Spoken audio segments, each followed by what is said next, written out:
नमस्कार, news express देख रहे हैं आप। आपके साथ मैं हूं खुशबू राय। भारत पाकिस्तान के बीच तनाव के हालात है। पाकिस्तान ने भारत के कई शहरों पर हमले की कोशिश की, लेकिन भारतीय सेना और डिफेंस सिस्टम की मजबूती ने पाकिस्तान की हर कोशिश को नाकाम कर दिया। चाहे बात पाकिस्तान के ड्रोन अटैक की हो या उनकी मिसाइल की, भारत ने हर बार का जोरदार जवाब दिया है। दावा किया जा रहा है कि भारत ने पाकिस्तान का फाइटर जेट गिरा दिया। भारत की आकाश मिसाइल ने इसे भेदा। आकाश ने कैसे पाकिस्तान को पाताल दिखा दिया, चलिए जानते हैं हर एक डिटेल। देश में तैयार आकाश, दुश्मन पर जोरदार वार, पाकिस्तान की हर कोशिश नाकाम। भारत का कवच आकाश, चीनी फाइटर जेट बेदम। भारत ने पहले पाकिस्तान के आतंकी ठिकानों पर एयर स्ट्राइक की, इसके बाद उसके वार को नाकाम किया। पाकिस्तान के फाइटर जेट हो या ड्रोन, एक एक कर सब धाराशायी हो रहे हैं। भारत की स्वदेशी मिसाइल आकाश ने तो पाकिस्तानी डिफेंस सिस्टम को पाताल पहुंचा दिया। आकाश ने पाकिस्तान के फाइटर प्लेन JF-17 को मार गिराया। आकाश की खूबियां। आकाश भारत में बनी स्वदेशी मिसाइल है जो एक साथ 4 मिसाइल भेजने की ताकत रखती है। फुर्ती ऐसी कि पलक झपकते ही दुश्मन को खत्म कर देगी, जिसे कोई भी मौसम रोक नहीं सकता। इस मिसाइल की लंबाई 5.6 मीटर है। यह हथियार 60 किलोमीटर वॉरहेड में सक्षम है।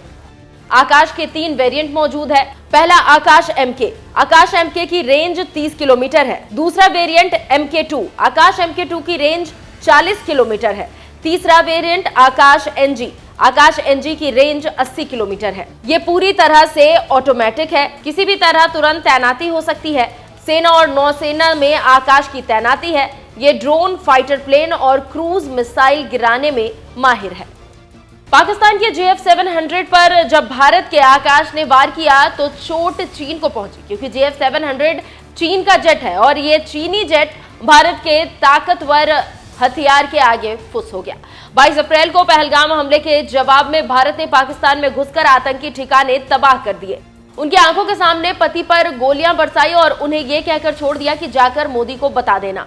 इस हमले के 15 दिन बाद मोदी और सेना ने ऑपरेशन सिंदूर के जरिए जवाब दिया। सिंदूर नाम भी PM मोदी ने ही फाइनल किया। इसके जरिए आतंकवादियों और पाकिस्तान को सिंदूर की कीमत और ताकत दोनों समझाई।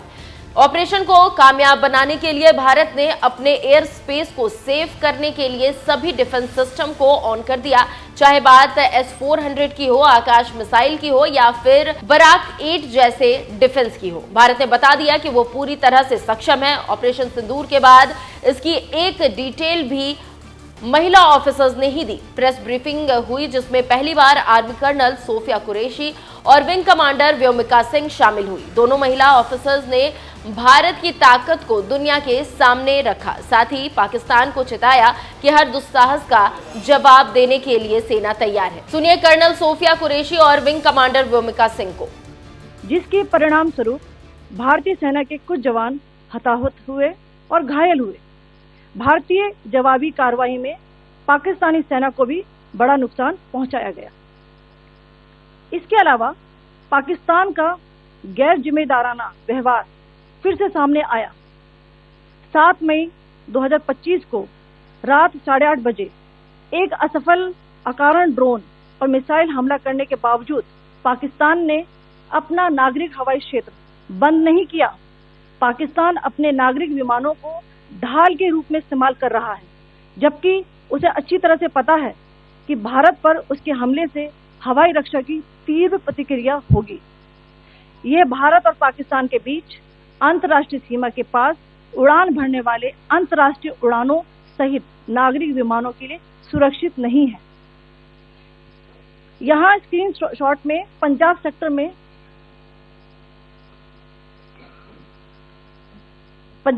में हाई एयर डिफेंस अलर्ट स्थिति के दौरान एप्लीकेशन फ्लाइट रडार 24 का डेटा दिखाया गया है। जैसा कि आप देख रहे हैं यहाँ पर भारतीय पक्ष का हवाई क्षेत्र घोषित बंद के कारण नागरिक हवाई यातायात से पूरी तरह से रहित है। कराची और लाहौर के बीच के हवाई अड्डे मार्ग पर नागरिक एयरलाइंस उड़ान भर रही है। हाई अलर्ट किया गया है विमान फ्लाइनेस एविएशन का एयरबस 320, जैसा कि आप यहाँ देख रहे हैं। जो कि शाम को 5:50 दमम से शुरू हुआ और रात को 9:10 लाहौर में उतरा। ये सारा डिटेल्स आप यहाँ देख रहे हैं, ये डिटेल्स यहाँ लिखा हुआ है। Can you see this?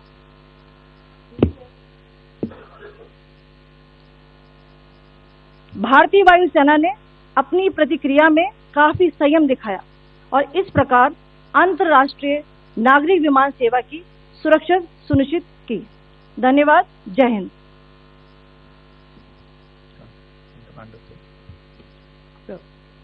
Good afternoon to you all. On the intervening night of 8th 9th May 2025, Pakistan military carried out multiple violations of Indian airspace along the entire western border with an intent to target military infrastructure.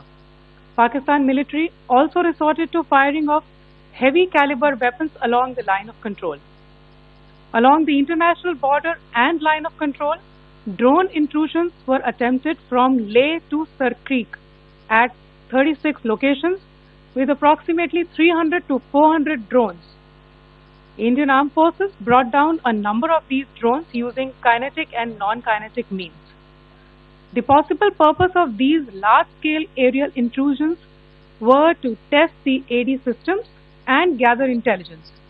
Forensic examination of the drone debris is being undertaken. Preliminary reports suggest them to be of Aziz Guard Songa drone of Turkey. Later in the night, an armed UAV of Pakistan attempted to target Bhatinda military station, which was detected and neutralized. In response to the Pakistani attack, armed drones were launched at 4 air defense sites in Pakistan. One of the drones was able to destroy an AD radar. Pakistan also carried out artillery shelling across the line of control using heavy caliber artillery guns and armed drones at Kandhar, Uri, Poonch, Mendhar, Rajouri, Akhnur and Udhampur in Jammu and Kashmir area, which resulted in some losses and injuries to Indian Army personnel. Pakistan Army also suffered major losses in Indian retaliatory fire. Additionally, Pakistan's irresponsible behavior again came to fore. Pakistan did not close its civil airspace despite it launching a failed unprovoked drone and missile attack on 7th May at 8:30 hours in the evening. Pakistan is using civil airliners as a shield, knowing fully well that its attack on India would elicit a swift air defense response.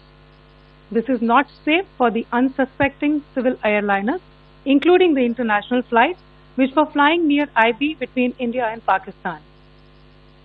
The screenshot we just showed and we shall share with you, it shows the data of the application Flight Radar 24 during a high air defense alert situation in the Punjab sector. As you have seen, the airspace on the Indian side is absolutely devoid of civil air traffic due to our declared closure. However, there are civil airlines flying the air route between Karachi and Lahore. Amongst the other civil aircraft that you can see, we have highlighted an aircraft which is Airbus 320 of Flynas Aviation, which was originated from Dammam at 1750 hours and landed later at Lahore at 2110 hours in the night. Indian Air Force demonstrated considerable restraint in its response, thus ensuring safety of international civil carriers.